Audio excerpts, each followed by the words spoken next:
Hello, everyone. We're going to get started.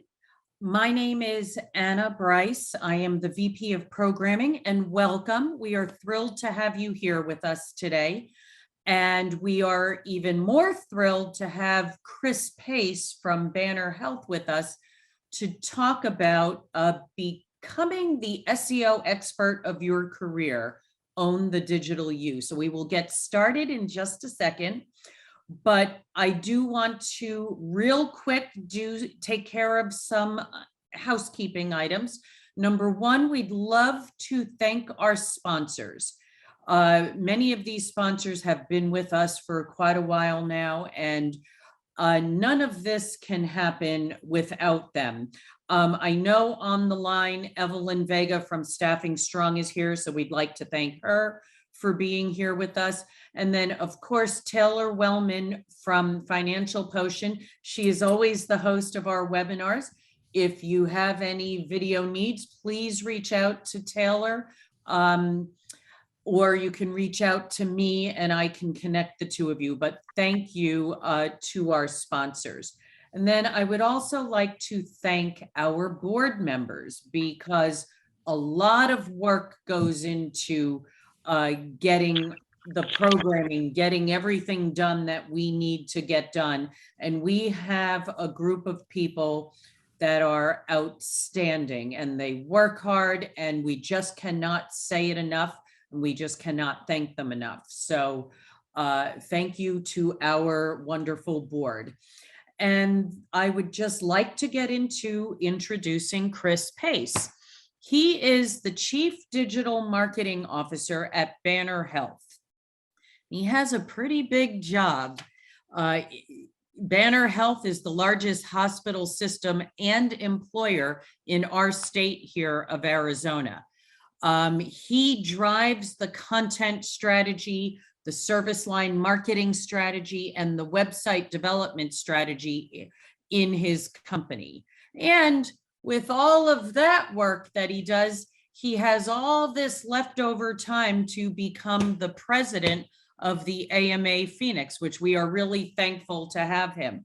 So Chris, welcome and thank you for joining us. We are really looking forward to your talk today. Thank you. And the main reason I do it is these five right here, they're right behind me. I have a blended family. My wife and I have 5 kids among us and 3 dogs. So I have a mentor that told me, how do you get things done? You find the busiest person. I mean, I don't think I'm the busiest person on earth, but that's a lot of stakeholders to navigate. So yes. Appreciate everybody joining. And we're looking forward to having this great discussion. So I'll kind of sum up what we're going to talk about in a few moments, and then we'll kind of dive in. And so background on what this topic is about. At Banner, we have 55,000 employees, and in the marketing department, we call it brand experience. We have, if you count our contact center, like 900 individuals in our broader team. And one of the biggest things we hear from our team members is kind of trying to find a way to elevate in your career and navigate a big corporation. Banner revenue wise is the size of like Hilton and Marriott. So if you think about it in that kind of context, it can get big pretty quick when you start looking around the room. And COVID's kind of changed how we have navigated, and you don't have as many at bats to make that first impression and to kind of own your elevator pitch. If you're in the elevator with Peter Fine or somebody else from the senior leadership team, what do you say? How do you kind of craft your statement when they ask you, what do you do? What do you want to become? That's a horrifying experience if you're not prepared. So I'm very lucky to have a boss named Alex Morehouse, who you see on the slide here. She kind of initiated this program with her alma mater. She's a Harvard Business School graduate. And so she does this workshop with recent grads, even new MBAs and even later mid-career folks that are trying to figure out how to navigate and use the tools that they have to build a presence online that speaks to who you are, what value you can provide, and really focuses on the next rather than what was. And so we'll kind of go through some learnings and some tips. And if you don't follow me on LinkedIn, you just look for Chris Pace AZ. I'm easy to find. And check out what I do. I don't know that I do it perfectly, but I think I at least have a plan. And I think that's the important way to start.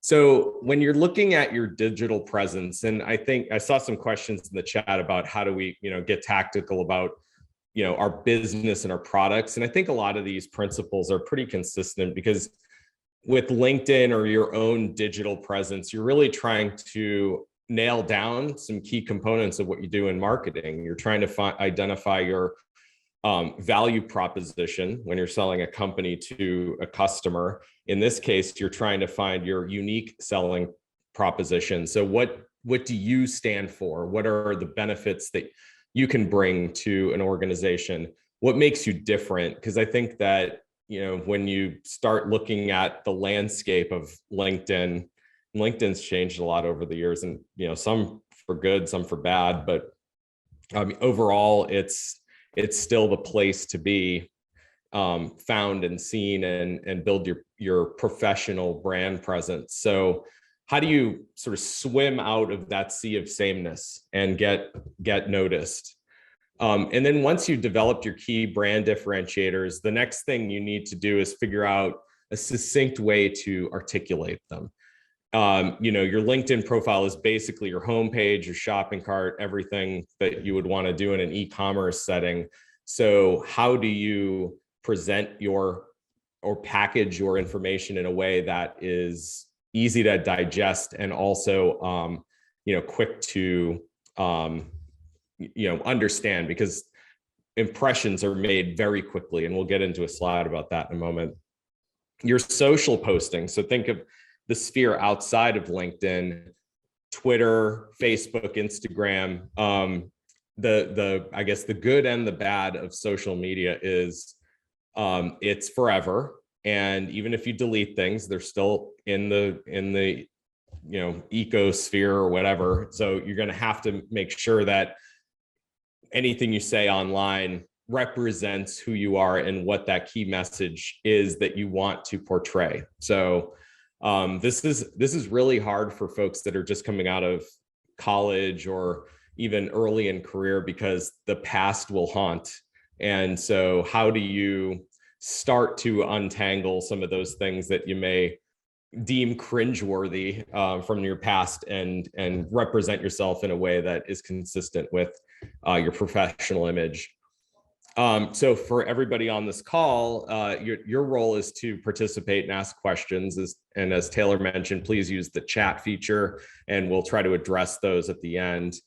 Also, this is a charge to you to become the director of your own career. A lot of folks, particularly earlier in their career, look at their leader as the one that's supposed to help pave the way. And what I tell my team is that I'm here to help you identify opportunities. I'm here to help you remove roadblocks, but only you know what you want to be. And I can't tell you what you're going to be or what you want to be, other than I can help you identify things like that unique selling prop and some of the areas that you should lean into from a strength perspective to look ahead. And then, of course, this is all proactive, not reactive. And we'll get into that in a little bit. And then what you will learn today is how to build a vibrant and differentiated digital presence, which I think, we all talk to one another and think we do things, in a way that represents who we are and kind of aligns to your personal growth plan. But again, social media is great because it is a peer-to-peer forum, and you can get a lot of interaction and engagement and use that data to help guide you on where you can best serve your viewership. So, sorry. Okay. So what is digital you? Digital you is the translation of who you are, like the physical presence you and what makes you tick, but translated into an online presence or bits and bytes. It must match the real you, meaning it ties to your values and your core. French people use the term enchanté when they meet you. I'm enchanted is the literal translation. It's hard to enchant people when you're not face to face. And we've, I think, learned that over the last couple of years as we get more and more in a virtual space and all the kind of great things about working remotely and from home, you do lose a little bit of that empathy and personal connection. So how do you translate humanity of who you are into an online persona? So the first thing, and I think this is a principle of all SEO, we know, I mean, in healthcare, we look at it as 85% of healthcare decisions are launched from google.com. So if you think about that, like if you're not on Google as a health system, you're already losing. And I think that, no matter what industry you're in or what version of B2B, B2C, you have to be discoverable in Google. And your personal persona or your presence is no different, because what do you think the first thing people do when they are recruiting you or getting ready to meet you for the first time? What do? They Google you. I mean, you probably do it every time you interact with somebody. If you don't show up on page one, the studies show like it's really like position 1 through 3. If you're below the fold, forget it. You don't even exist on the internet. So what should you do to get aligned with your own personal persona? And I put a screen image of my name, which my name's not super common, but there are a lot of Chris Paces out there. And, you can see a couple of them. There's a Clark County judge. I think that's Clark County, Kentucky. I get a lot of misdirected email for other Chris Paces around the world, but the thing I'm most proud of is that number one SERP result below those videos is me. And so again, it's all about feeding the beast. You have to keep continuing to provide new content that's relevant, that gets engagement, and Google will reward that. So that's really the first kind of spoiler into what you need to be doing is start architecting a content strategy around your personal persona. And then another thing that you should be doing is Google yourself every 3 months, because again, depending on what type of visibility you get, if you're in press releases a lot, you kind of want to set up some alerts to see when your name's mentioned, or if you are switching companies and some kind of notice goes out, then you just want to keep track of that so that it's not a surprise when somebody else sees it, because inherently they will find it. Another thing that kind of weighs into the psychology of online presence is a strategy that's used quite often in e-commerce, and this is called the anchoring effect. And you see a visual representation of this on the right. Anytime you go buy software or purchase some kind of subscription, you'll see the one on the left one is free or something dirt cheap that you're probably not going to get a whole lot of benefit out of.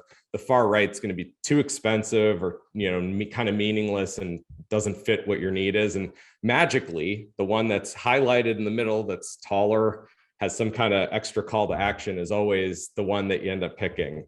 And what that is called is anchoring effect. And this is a cognitive bias that is baked into our neuro capabilities. And the reason this works is because human brains are relatively lazy and they need to make fast decisions. And so by guiding a user to anchor into a decision or an impression very quickly, you can kind of already win the favorability or whatever it is you're trying to do to get that click. And this works great in e-commerce, but it also works great on a LinkedIn presence. And we'll get into the nuts and bolts of what that is, but just keep this one in the back of your brain as we navigate through, because it's an important sort of brain hack that we can do with people. So LinkedIn is your first impression. And if you think of LinkedIn as this place that you just go shopping for a job, that phone's probably sitting in your pocket, because this is like not where LinkedIn is today. You are really looking at LinkedIn as a way to sell yourself and to kind of own whatever space or expertise or subject matter expertise you have. And LinkedIn has also repositioned itself while jobs are still there, and it's a good way to access those things.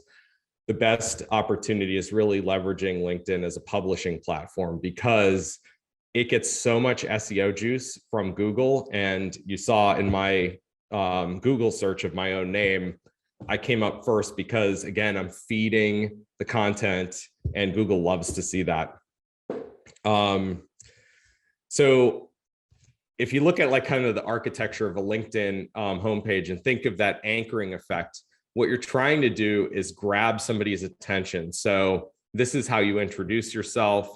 This is the place that you do storytelling around your personal brand. It requires a focus and a strategy. So just like anything you do with content strategy or any digital marketing efforts, you have to know what you're aiming for in order to deliver to that strategy. So you have to be thinking through, what is it I want to accomplish? What is it I want to talk about or sell about myself in order to get in front of the audience that is most important to me? So one of the things that people make the mistake of is focusing on the past. And I kind of alluded to this in the intro. So LinkedIn is, in some ways, a resume, and resumes are really an inventory of the things that you've accomplished or done in your life up to today. And there is a place for that, but if you look at the way the page is architected, it is all below the fold. Sorry for the dogs barking. The doorbell will not stop ringing today for some reason. So if you look at the way your LinkedIn profile page is built, everything below the fold is the past. What's present and future is really that opportunity to talk about your about statement, your posts, your engagements, all of the things that look ahead down the road versus in the rearview mirror. Focusing on the past is a static activity. It doesn't invite dialogue. It doesn't deliver engagement. It's a picture in time. And so if you want to look ahead, you really want to focus on what's new and next and dynamic, and it invites participation. So what you don't want to do is make the mistake that you are your job. A lot of people do this in their title. They represent themselves based on their title. I'm Senior Director of Digital Marketing. Okay, well, that's cool. That's today. Is that what I want to be forever? No, but how do I get from A to B? And that's really how you like line up your content strategy to aim for that.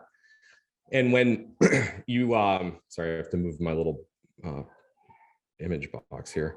It's blocking my screen.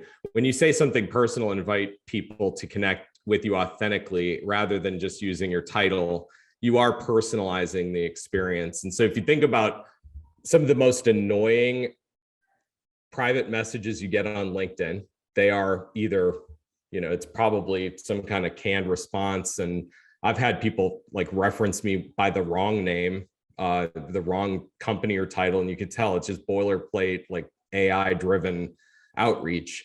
What works is that personal, warm, authentic you that makes that introduction, and really is a way to deliver a first impression. So you want to lean in with that authenticity. So I won't go through all of this slide. This will be in the deck that we send out, but here's some tools that you can use to help you clarify your brand. One of the things that we did at Banner that I thought was really awesome, and I think I have them right here. So it's number 4, values cards.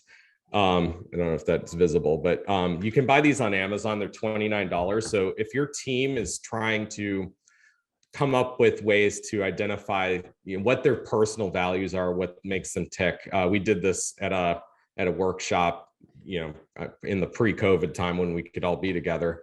And it was really telling because it starts to bake out like what matters most to you. And I kept my cards in order to show, number one was family for me. Number two is connection. Number three was gratitude.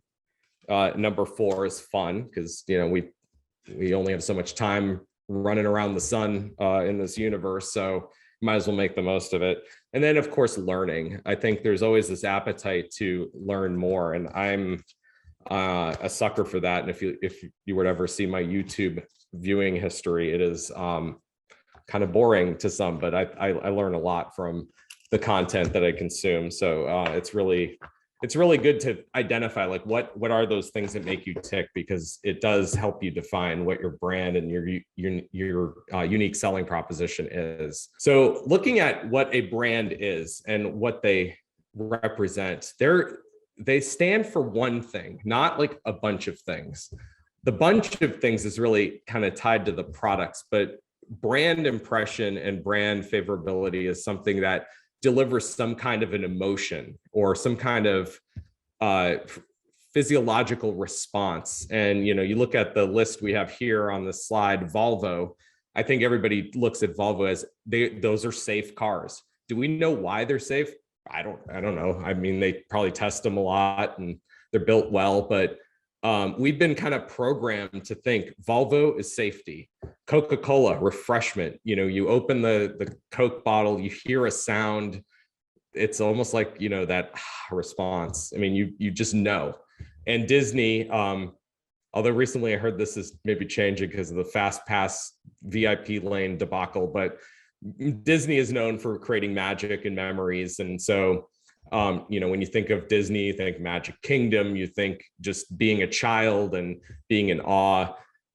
It doesn't get into the nuts and bolts of, oh, they own Star Wars or, oh, they own Marvel Comics. It's like that. Those are products, but what brings you to the table and align with Disney? It's that connection with magic. So as you think about your brand, again, that's that one thing or a few things that describe it and are easy to articulate. So when you're building your unique brands or selling proposition, what you're looking for is this intersection of what you value. So thinking of those value cards, learning, gratitude, fun for me, family. Those are the things that are kind of my why. What you're good at. I think I'm okay at digital marketing strategy. I'm okay at being an executive in a large health system. I'm good at building teams and mentoring people. So those are just what I would articulate in that area. And then of course, what are my unique personal characteristics? This is a slippery slope. If you ask my wife or friends, they're probably going to give you some crazy thoughts there. I've been called Chrysolaneous by my team because I kind of ramble on all sorts of directions, go down a bunch of rabbit holes, but it's that endless curiosity that just kind of brings me there. So how do you harness that energy into something that intersects with all these other things and helps you define your USP or that personal brand statement? So this is a good visual. I'm a visual person. I love diagrams and things. So this helps me think of how to kind of architect all this, because these are all bits and pieces of who you are. And it's just a way to help you translate that. So working through your unique, your personal brand statement, there's 4 parts to it. So the first piece is, what is the expertise you provide? And we're all trained to do something. We've learned how to do things through actions or through education. And so all of us are at the point we are in our career because of some gain of expertise. So you should be able to articulate that pretty well. That's today. What does that, the second step is, what does that expertise yield as a benefit? And so if I think of, like digital marketing expertise, that would be one I would list. So what is the benefit of being an expert in digital marketing? Well, in a very competitive field of healthcare where people are making choices and are hearing a lot of noise, I've kind of been able to architect a strategy to help Banner grow or any health system grow based on digital customer acquisition. So that's the benefit. Specifically, number three, who do you provide this service for or this expertise for? So for me, 23 years in healthcare, that's probably a given. It's healthcare. So I've gotten pretty good at understanding the nuances of what makes healthcare consumers purchase those services. And then what makes me different and uniquely qualified. So this is one of those areas where you have to be careful, because if you go too extreme on I'm the best at digital marketing or I'm an award-winning digital marketer, that comes off as braggadocious, and you want to kind of stay left of that line. But then you also don't want to be like, well, I mean, I'm as good as anybody, or, like be too humble. I think there's like this middle ground where you want to be authoritative, but yet, or authoritative and persuasive without having the braggadocious element to it. So it's going to be different for everybody, but I think it's a good exercise to just kind of go through like, what are those boundaries, and then try to find the middle to land it. So these are some summary statements of a unique selling proposition. The one in the middle is my boss, is our chief marketing officer at Banner. It's I drive digital transformations to grow revenues and shrink costs. And there's a lot to unpack there. But if you look at the architecture of it, thinking back to this expertise, so I drive digital transformations. The end benefit, grow revenue, shrink costs. Specifically for who? Well, in digital transformation, it's for anybody. You could, customize this if you wanted to stick in healthcare and put it in for, I drive digital transformations for healthcare organizations to grow revenue and shrink costs. And then, what makes you different and uniquely qualified? Well, it's the tone of the statement. It's not something that is like, I'm the best at it, but this is what I do. Here's the value. Here's where I do it, and keep it nice and clean and simple.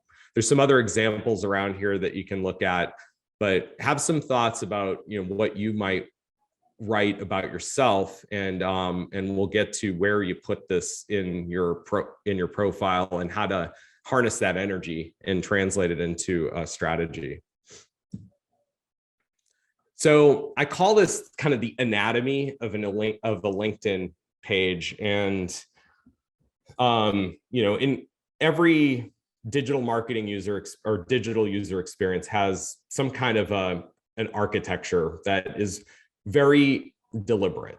And if you think of your basic website design, your hero image, your navigation, your primary call to action, those are all above the fold, because like 80 to 90% of your traffic only goes there. That's that anchoring effect, because people are lazy, don't want to scroll, they just want quick, easy access to information. So LinkedIn over the years has changed dramatically. And sometimes it's more obvious than others, but they've perfected the use case of engagement on those LinkedIn profile pages by A/B testing. We're all in this sort of test case, and I probably see a different version of LinkedIn. It may be subtle, it may be more obvious than somebody else that might see. But primarily, the nuts and bolts are listed here, and there are 5 areas that you want to maintain your focus. So if you think of that Pareto principle, 80% the value comes from 20% of the things. This is really where you can focus your energy and get started. So number 1 is the headshot. People look for faces, and we're all programmed to do that because we want to see other humans. So your face is going to represent you. It's going to be the first impression. So how do you optimize that so that you make that good first impression? The second piece is the headline. So in Zara Evans' instance, she is her job, and I would recommend that headline change. But this is a common thing that a lot of people do, and I think LinkedIn even defaults to it if you don't pay attention to this. They take your most recent job title and just plant it there. So there's some work to do on that front. About is the third piece, and that's that a proactive people person with over 5 years experience in HR. That's your probably your elevator pitch. That's a little bit more long form version of your headline. And then number 4 is your SEO driven content. So this is as you start looking at your personal content strategy and sort of frame it in a couple buckets. So for me, what I do is I look at in industry type information. So healthcare industry, info about digital transformation. I might lean in there as part of my content buckets. The second piece is things that my company does that I can then put a little bit of narrative on how I might have contributed to it. The third area might be, well, for me, it's AMA Phoenix stuff. So I love talking about the benefits that our organization provides to our members and share things like, our webinars and Spectrum and all these other events that we do. And so that's another anchor of my content strategy, but everybody's going to have something different. So the most important thing is to think about it, be deliberate, and be active with it. And then the fifth piece is your custom profile URL. So I mentioned in the beginning, if you just look up Chris Pace AZ, you'll find me on LinkedIn. You can customize the end part of your URL so that becomes your digital sort of business card, because the default is a very long tail, dashed out with a bunch of numbers and letters that you'll never remember. So claim your space and you'll see some results. So the first thing we mentioned was headshots. And, if you've ever looked at Facebook or Instagram and look at Facebook headshot violations, you'll see some of these top ones as, some of the worst of the worst. So with your LinkedIn profile, I feel like I shouldn't have to say this out loud, but bathroom selfies, no, just don't do it. Also, you don't want your arm holding your phone out and doing a selfie that way. If you can afford it, or even if you can get a friend that can, center and frame you behind or in front of a neutral space, that's such a great start. But don't do what you see here up at the top. And one of my colleagues at Banner, Becky Armendariz, who's our head of brand and reputation and earned media, has probably the perfect headshot. She's got white background, a pleasant smile. I think there's a rule of thumb, like you want to do like a 50 or 60% smile. You don't want to look too like you're not taking it seriously, but you also don't want to close your mouth and not show your teeth, because again, people make that quick snap assessment. And there's a new feature on LinkedIn also. If you go on your profile and see a plus sign, you can tap it and you can record I think it's a 30-second snip of your own video. So that's, again, another way to articulate in your own words with your own voice a little bit more about you that is not easily translated in words. The second piece here is the headline. So again, most people are programmed to scan information, not read. And I think even if you think about how you read books, you probably do more scanning than actually reading the words. And it's because, again, our brains are so sophisticated and yet so, I guess, attention deficited, that it only needs just enough to get through, and your mind will fill out the rest of the conclusion. So think about that as someone's looking at your profile. And particularly for the second bullet there, HR professionals and recruiters are looking at your LinkedIn all the time. And I bet Evelyn from our board, CEO of Staffing Strong, would agree with me that LinkedIn profiles are one of the things that recruiters look at. And so, as you go through resumes and all the other applications, this is really like that first sort of understanding of who the human is versus just a bunch of words on a page. So again, having the headline coupled with the photo is really important. And that fifth point there, avoiding those superlatives, those are kind of lazy terms, and they are kind of glossed over because, again, everybody says they're the best. So, navigate out of that sea of sameness and figure out the words that are going to strike a chord and say, oh, this person is sort of, quiet, but carry the big stick. The, what's his name? Roosevelt statement. You want to have that sort of energy behind you, but yet you don't have to say it. You can show it.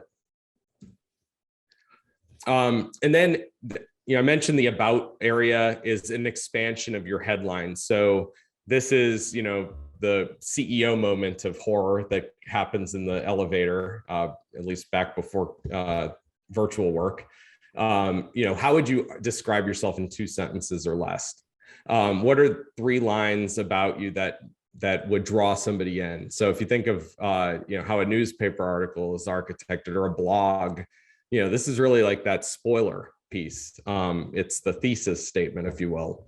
And most people only read that. They don't get into the details of like where you've been. This is what they want to know about where you're going. And if you look at on the right side, when you're binging Netflix, are you reading like the whole dossier of everybody's that's on the show? No, you're looking at like something that's going to just say, yep, I'm investing the next 6 hours with scratchy eyes and dark room, and I'm just going to plow through this show. So what's going to grab you and hold you? The other thing that a lot of people and a lot of companies don't recognize is that company A will post all this stuff about the random goings on at the company and wonder, hey, why are we only getting like 5 or 6 likes on these posts? And it's because people trust people. People don't trust companies. And where the power comes in and sort of this compounding effect is when your employees, who are going to be your best advocates of your brand or your company, talk about your company. And I mentioned in my content strategy, one of the pillars is to talk about the things that Banner Health does, but then also put some overlay of how my team might have contributed or my colleague might have chipped in and kind of give that expression of gratitude. And there's a reason why this works so well and why companies thrive or die based on their strategy. 30% of companies' engagement come from your own employees. So that's why the 5 or 6 likes are going to show up every once in a while, is because you've got some very loyal fans of your company page that are just going to like everything. But if employees share that same content, it is 14 times more likely to be seen than just that initial post. So this is that viral element of sharing on social media that works extraordinarily well in LinkedIn. And then if you think about who's on LinkedIn, 80% of people on LinkedIn drive business decisions. So think about that. If you're trying to position yourself for what's next in your now, near, or long-term career arc, 80% of the people reading your posts potentially are making business decisions. And now those business decisions could include hiring you, building a team that could include you, growing into an area that you are in physically or you want to be. And so that's part of your viewership. And so as you think of your content strategy, think of your audience as well. And then 77% of content marketers say that LinkedIn produces the best organic results. And I think my first slide that showed my Chris Pace Google search shows that, is that LinkedIn showed up #1 for me. And I think that you'll see that with a lot of different keywords about companies or what they do. LinkedIn by and large tends to show up, and it's because it's this engine that just keeps getting fed with new content. It's not a static site. And so all the principles of SEO apply there. So how do you take all of this information and translate it into an SEO strategy? So for me, digital is a key component of my keyword array, and I want to show up for digital searches on LinkedIn. So you can see that I've got digital transformation, digital marketer. I do say award winning. I got to nuke that because I'm not, that's an old statement. I got to fix that, but don't do that part. But digital marketer, digital transformation, digital evangelist, like those things all tie back to that keyword digital. And the importance of those keywords that you want to show up for, it can't be overstated because your profile is visible not only in LinkedIn, but outside of LinkedIn. So you want to make sure that you're showing up for those keywords that are the most important. And just having your profile optimized will help you be found everywhere, which is very important.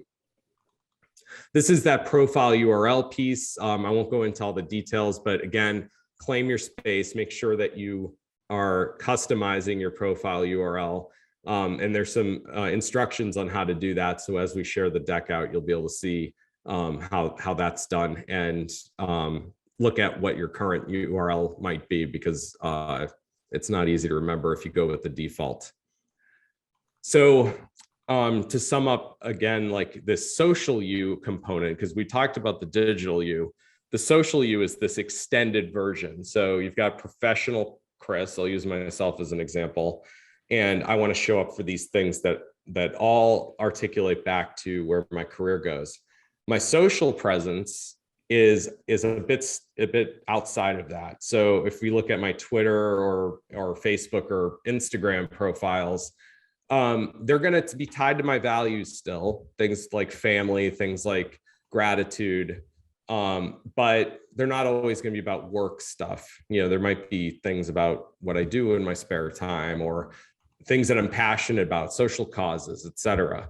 So, you know, you want to make sure that what you're curating in the social U is consistent with the digital U in that your digital U and your professional presence isn't going to be superseded or interfered with by this other persona, the social U. And, you know, this is a good exercise to go through and audit all of your platforms and make sure that how you're representing yourself is consistent, but also, you know, isn't going to get you in hot water in your next opportunity. So your social U needs to be valuable and, you know, balancing the line between narcissism and altruism. So again, everything I look at is trying to find the middle of the edges. So, you know, you don't want to be too braggadocious. You also don't want to be ho-hum or, you know, I'm a servant to everything because, you know, you want to be known as an expert and somebody that can deliver and that things don't just happen to, that you can help make things happen. So, but doing that in a way that's humble and not seen as a braggart. You also, you know, want your posts to be accessible. So long form posts tend to get crowded. You know, if you do too short, you're also going to be, you know, kind of missed in the opportunities out there. So where's the balance to be simple and clear and to the point, consistent with your brand and accessible? Because again, we're in this like attention economy. So how do you find the right currency that can gain that value? And then, of course, the visibility is super important. So one of the things that I did a long time ago was I set up some Google alerts for different things that I'm interested in. And I also do it for company news. I do it for other companies that I'm paying attention to. I also have a Google alert for my name, so I don't have to go Google myself. It'll just curate results and ship them to me. You could also create a hashtag if you wanted to and use that as a Google alert to see if it's getting mentioned. That's a super easy way to just like, you know, because this could be a lot of work if you put too much time behind it. And, you know, you want to use tools efficiently and leverage scalability in your own personal brand because we all have a lot going on. And then here's a list of some other tools that I use. Feedly is awesome if you've never seen it or used it. It's kind of this, you know, customized curation library that you can build, and it just sends you this constant feed of articles based on, you know, like I have mine set for digital marketing, digital transformation, digital front door, healthcare, joint ventures and so on and so on. And so like I've got this library of articles that just feed right into it, and then the tool can actually publish out on your behalf to LinkedIn or Twitter or what have you, and help you be a little bit more efficient with your content strategy. As I mentioned, time's scarce. It's the scarcest commodity we have. Like money and time are the two. So how do you not get overwhelmed but still use this effectively? And one of the things you can do that helps amplify and solidify your positioning is to do like 2 to 3 long form articles. And inside of LinkedIn, you've got like the post feature, but then you've got a publish feature. You want to look at that publish feature. And this is a way for you to be a little bit more deep or introspective or what have you about a specific topic. I have an article that I published a few years ago about imposter syndrome. And you can find that on my LinkedIn. I think I wrote it about 6 years ago, and it still gets comments on it, and people talk about it when interacting with me. So, again, it's one of those things that lives a little bit long. The post feed, which is has a shorter shelf life. And then I know we're getting short on time, so we'll kind of wrap up here. So in summary, your personal brand is your identity, and you want to own it. You don't want other people making interpretations about who you are that are inconsistent. So if you're clear and concise and are able to demonstrate who you are in your digital presence, then you do most of the job that people would be trying to uncover when they're getting to know you or trying to recruit you. So be very clear about who you are, what your brand is, what it stands for. And also remember that those first impressions are usually the only impression that matters. And by and large, it happens in the digital space. So making sure that the 5 tenets of your LinkedIn profile are covered and optimized is going to be really important. And then, of course, once you get your profile set up or optimized, what's going to set you apart is really keeping up with it and maintaining it, because it's a living, breathing organism. If you feed it more content, if you pay it closer attention to it, it will pay dividends. If you ignore it and it becomes static, then it will shrivel and won't get attention. So it's all about what your goal is. And I think that if you're here, you're probably interested in amplifying your digital presence. So I would highly encourage you to take the time, audit or optimize or build your profile, and then just set a calendar reminder every 3 months and just check on it, because it does need to be fed. And also, don't forget to Google yourself, because you want to own the story about you. And if anything's out there floating around, you want to take care of it as quickly as possible. That's it. That's all I have. So you mentioned quite a few times that, we should search ourselves. It's good to do the Google alerts. What would be the best way to search yourself? Should you use like an incognito account?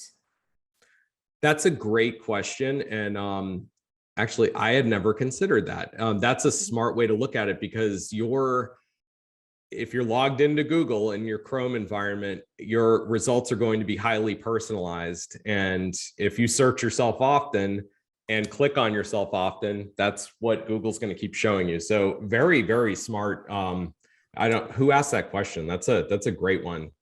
Oh, it's Taylor. Of course. Of course. Yes. So incognito mode is your best friend in that regard. Perfect. Well, everyone will take note of that then. And so, you talked a lot about the importance of LinkedIn and how we really want to show our values. So, on Facebook, I'm showing my kids, I'm showing my cats, how much on LinkedIn do you cross over into that personal world while maybe still staying professional? Is there a formula of, percentage wise, or what are your thoughts on that? Yeah, so I think, again, it's kind of the Goldilocks approach. Too much is gonna, get you run out of town, because people will say that this is not Facebook. Please don't share your personal stuff.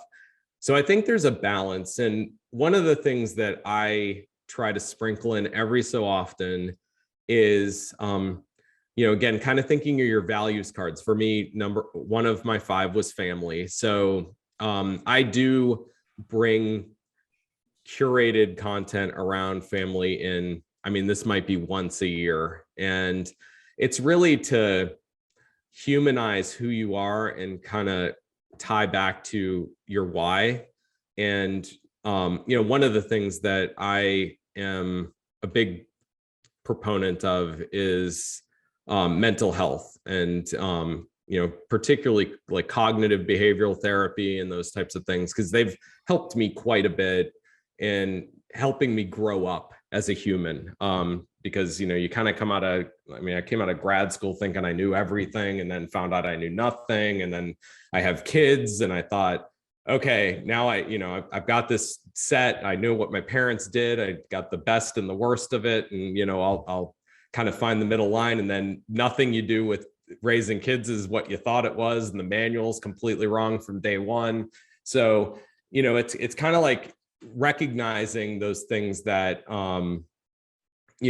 kind of ladder back to who you are. And from the mental health side of things, we just went through a very traumatic experience of a pandemic, and how people come out of it is going to be very different depending on where you sit. For me, working in a health system, there's a lot there that just is weighing on me, and knowing what my colleagues have gone through over the last 36 months or 30 months or whatever it's been. But also thinking about your kids, virtual learning, all these things. I mean, everything kind of ties back to keeping your mental health in check and watching for those things. So I tend to lean towards those content elements, and that's how I bring the personal in. Yeah, I think that I agree with you 100%, Chris. Like, there should be a balance between personal and professional. But be careful, of course, what you're posting on LinkedIn. But I always tell folks, look at LinkedIn profiles, even look at Facebook when you're interviewing with somebody. It's the commonalities that really get you the job sometimes. Those connections. So a lot of times I'll look. I might have a candidate who loves the outdoors, and we start talking about that. And I said, hey, really connect with my client because they love the same activities that you do, family, all that stuff. So I think it's really important. And Chris, by the way, great presentation. Oh, thank you. Yeah.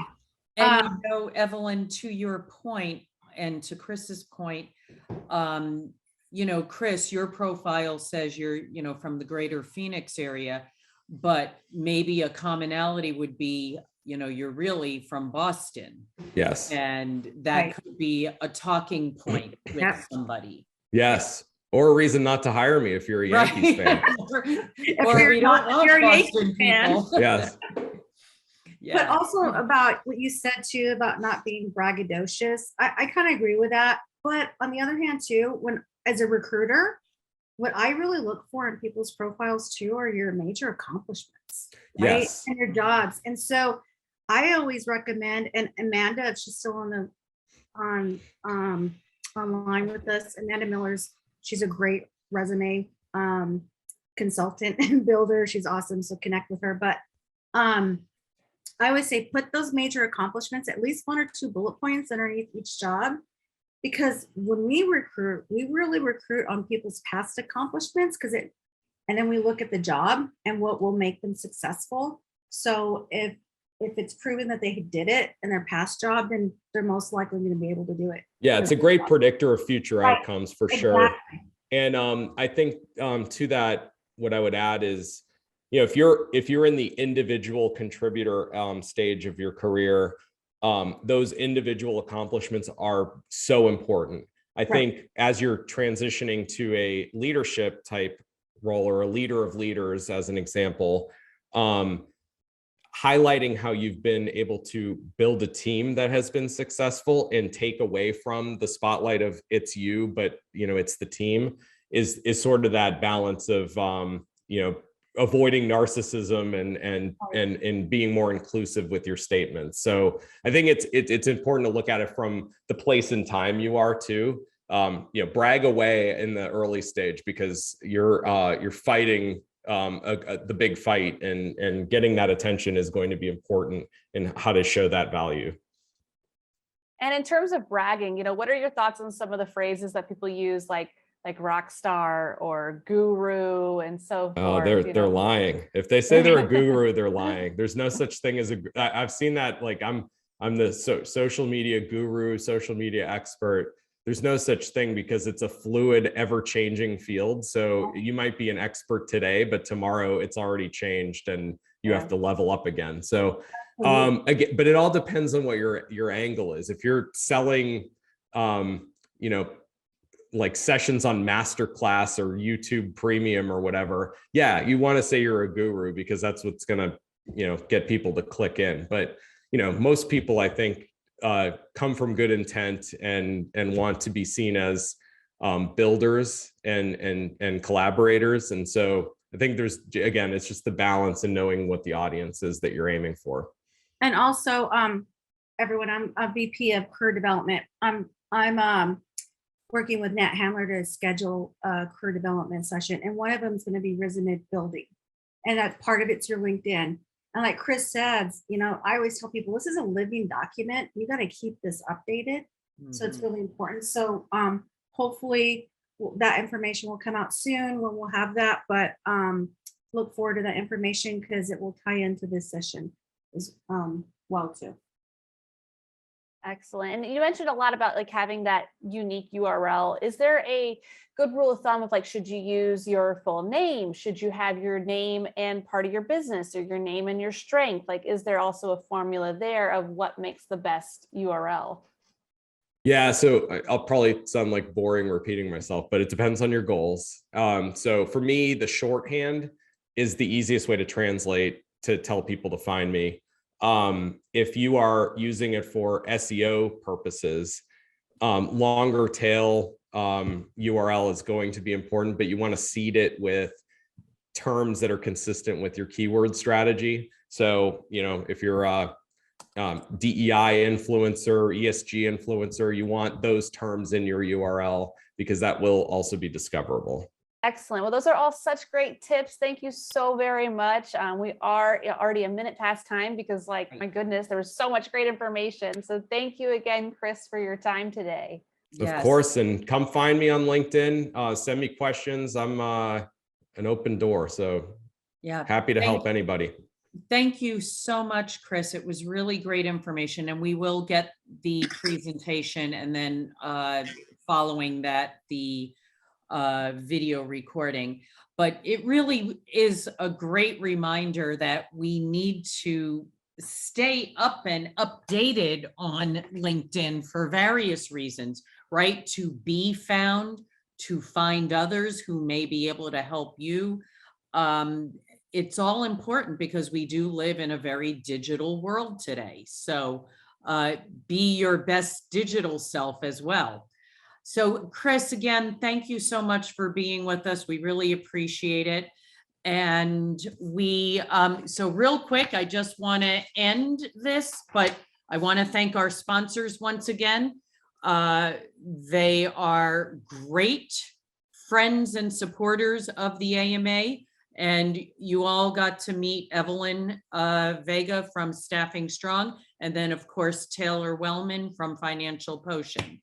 So please reach out to them if you have any need for the services they offer. And then our board, we thank our board for all the hard work they do.